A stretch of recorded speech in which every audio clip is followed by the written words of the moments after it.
Global News and Zuma Nigeria. Thanks for joining me. The news says Pakistan and IMF reached rescue funding agreement. United Nations to probe fate of people missing in Syria. EU states concerned over Russian threat. France protests hit third day. And California task force reports on reparations. Stay with me for these and more stories.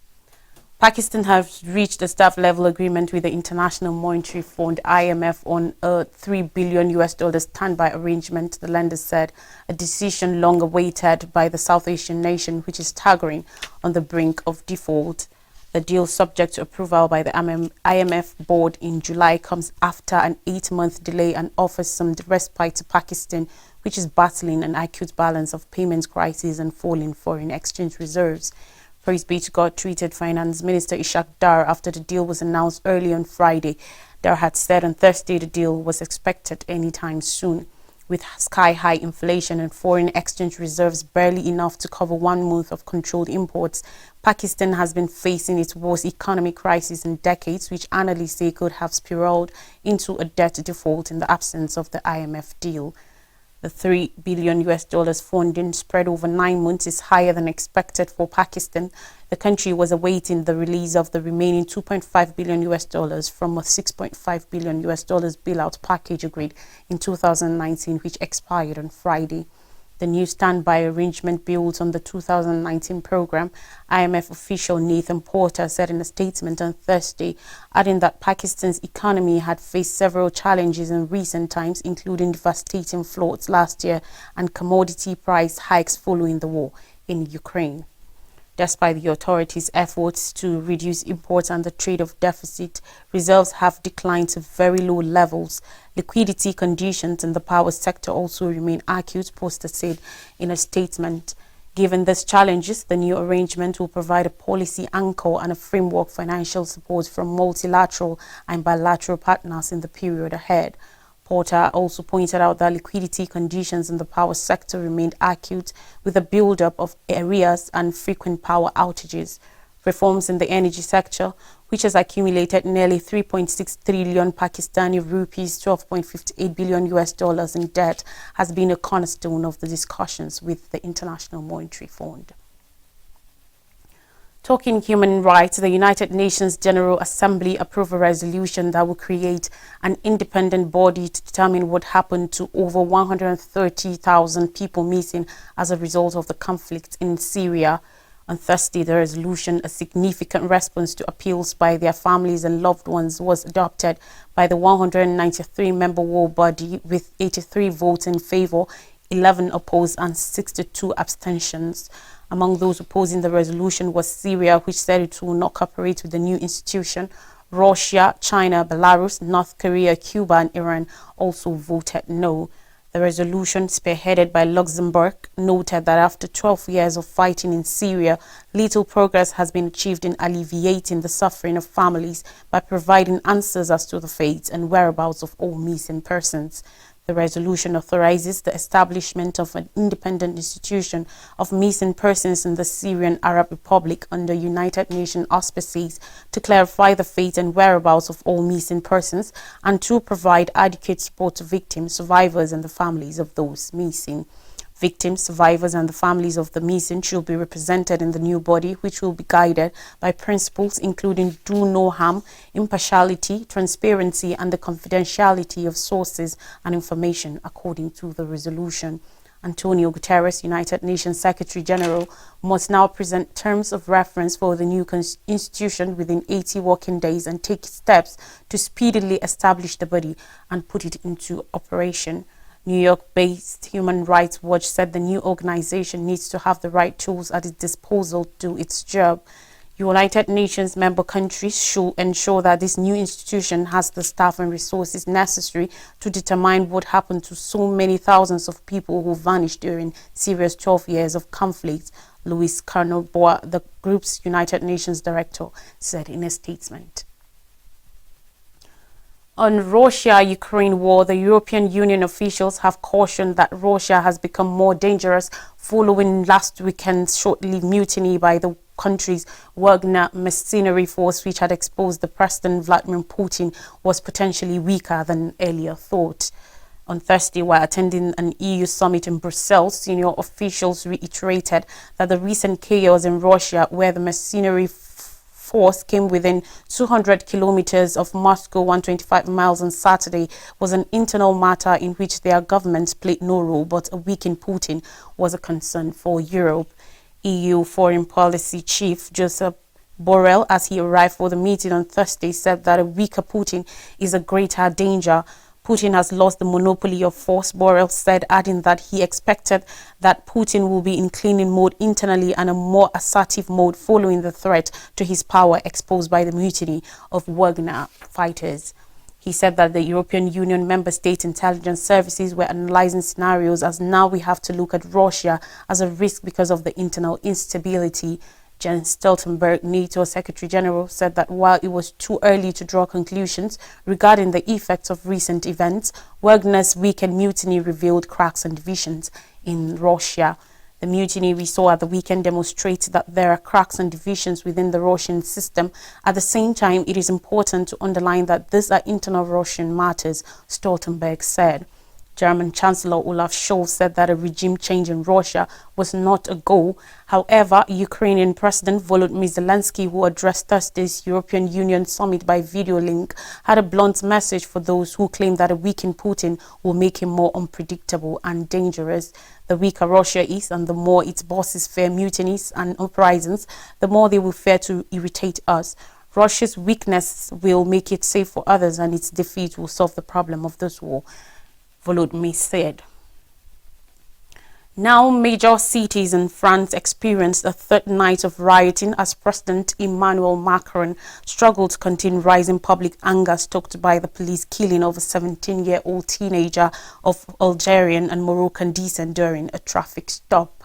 On Thursday night, National Police said its forces faced new incidents in the cities of Marseille, Lyon, Pau, Toulouse and Lille, including fires and protesters hurling fireworks as some 40,000 police officers deployed across the country to contain the unrest in the wake of the killing of the 17-year-old Nahil M, who was shot dead on Tuesday.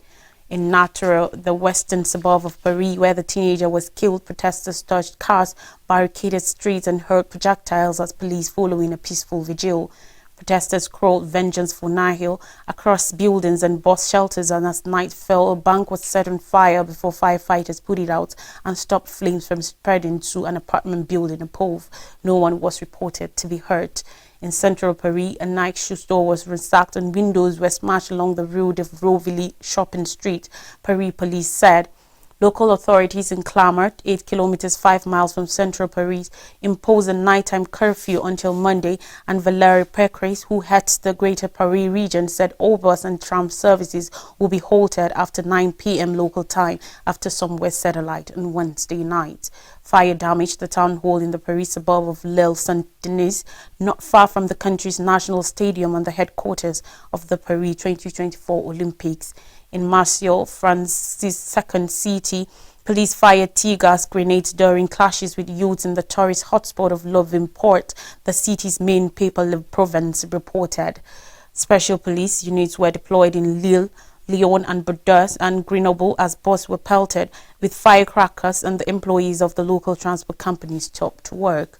There were also clashes reported between young people and police officers in the Belgian capital, Brussels, where about 10 people were arrested on Thursday evening, and some of the city's public transport operations were discontinued. Footages showed a burning car and police officers in riot gear. According to report, tensions were especially high around Brussels' Central and Nesses district. The California task force has released a 1,075-page final report outlining proposal for how the state can make compensations for the damages done to black families throughout the history of the United States. On Thursday, the report release coincided with the task force's final meetings, concluded closely 3 years of research and community panels. It also marked the most ambitious effort to date to redress the long legacy of slavery and racial discrimination in the United States. Monica Montgomery Steppe, a San Diego City Council member and task force appointee, told an audience of hundreds at the final meeting that we must believe that reparations can come to fruition. We've come such a long way, and this must work, and this must not be in vain. The report itself does not specify a dollar amount for how much its proposals cost, but it suggests calculations for estimating financial losses due to discriminatory policies. It also calls for actions like an official apology from the state of California and safeguards to ensure further abuses do not occur.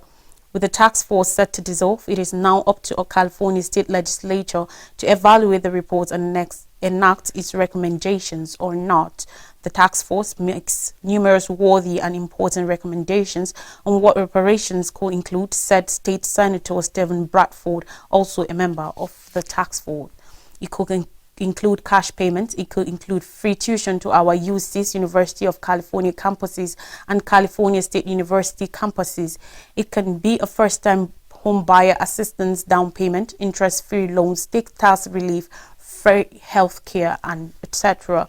But Bradford brushed aside anticipated criticism about the cost of such steps. He pointed out that California had recently passed a $310.8 billion budget and that the state has allocated billions for controversial initiatives like a long-delayed high-speed rail system.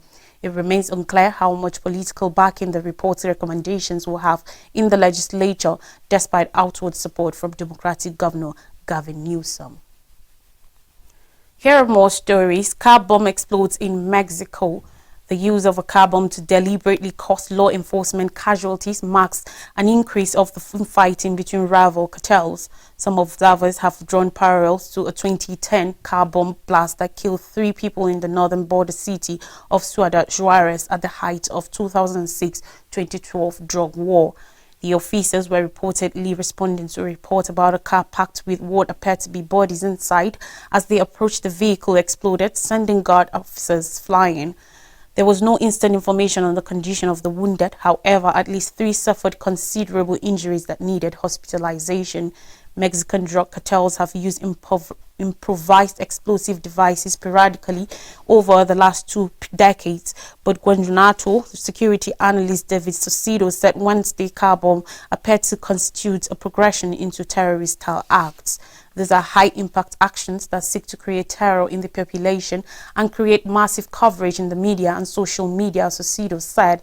Attacks with car bombs allow gangs to cause casualties among their rivals with no risk, making such bombs is a cheap and low risk, he added.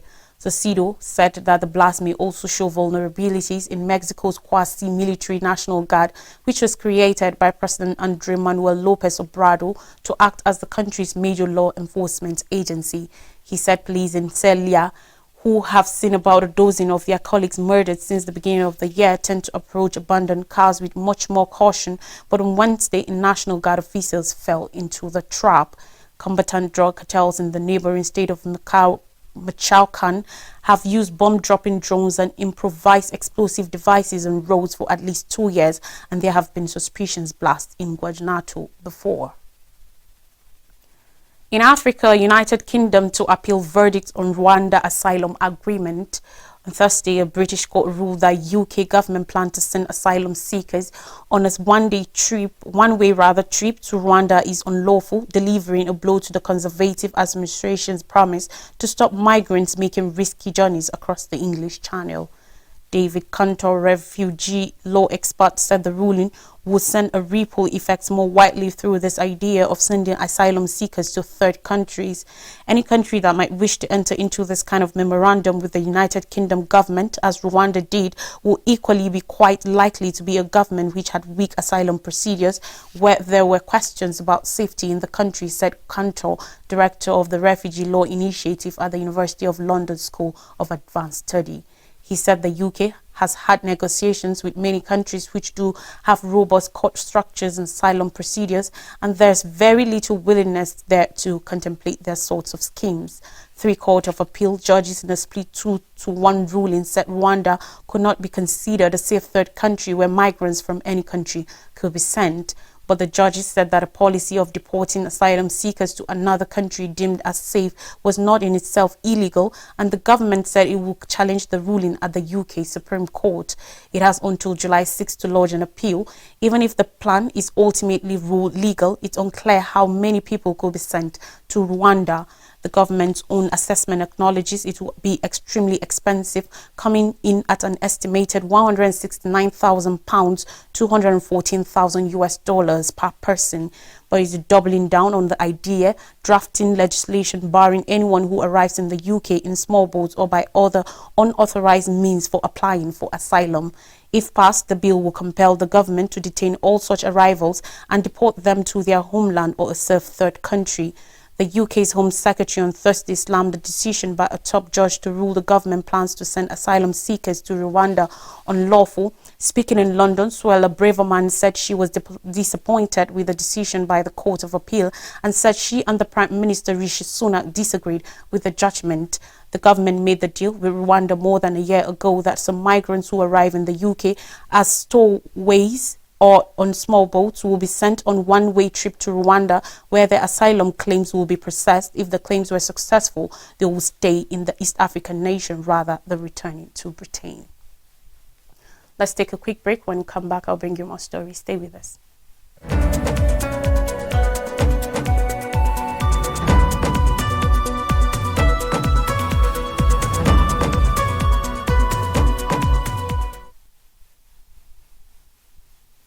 Welcome back. If you're just joining us, it's Global News and Zoom on Nigeria.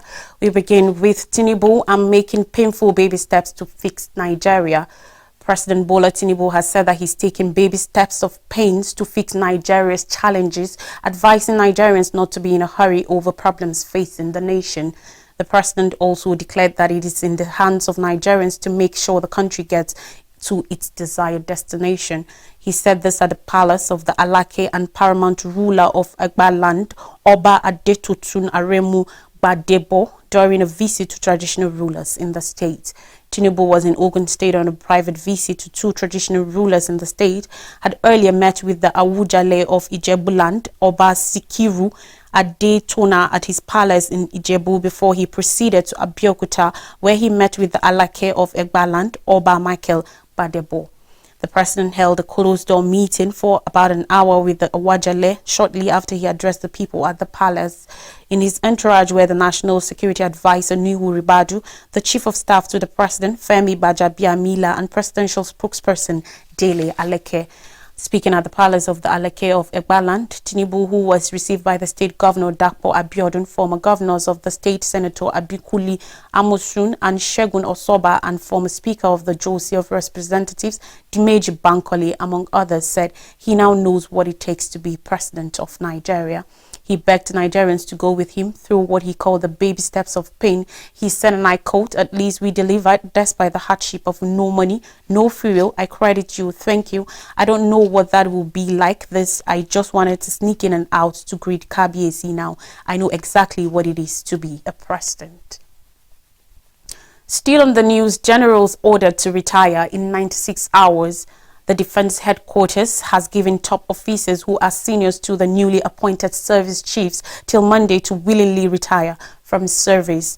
The order, which was contained in a memo dated June 26th and signed by Major General Yahaya on behalf of the Chief of Defense Staff, who was directed to generals, brigadiers general, air vice marshals and rear admirals in the Nigerian Army, Air Force and Nigerian Navy, who are senior to the new service chiefs.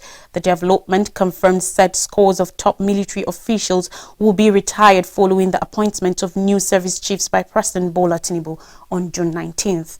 The retirement of the senior officers across the three services was in line with the long-standing military tradition that officers who were senior to the service chiefs will be retired. It is a tradition in the military that when a junior is appointed as a service chief, senior officers who are ahead of him or her will proceed on retirement. The understanding is that senior military officers are unlikely to take orders from their juniors.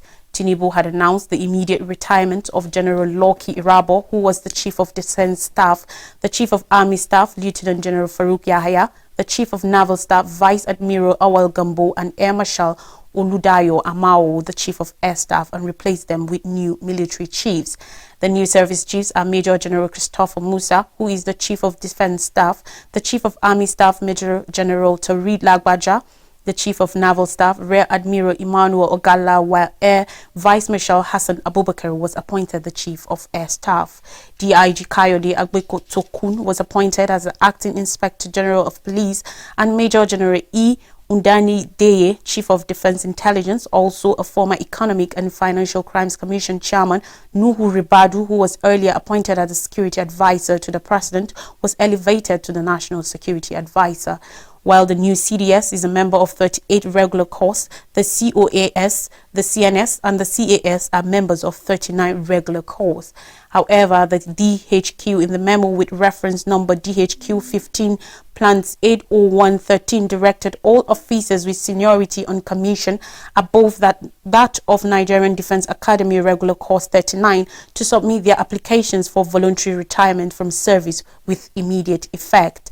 This, it said, was meant to preserve and uphold the tenets of the military profession, which values hierarchy and service discipline. And finally, on the news, DMO gives Q1 report. According to the Debt Management Office, DMO reports the federal government spent 1.24 trillion naira servicing debt in the first quarter of 2023.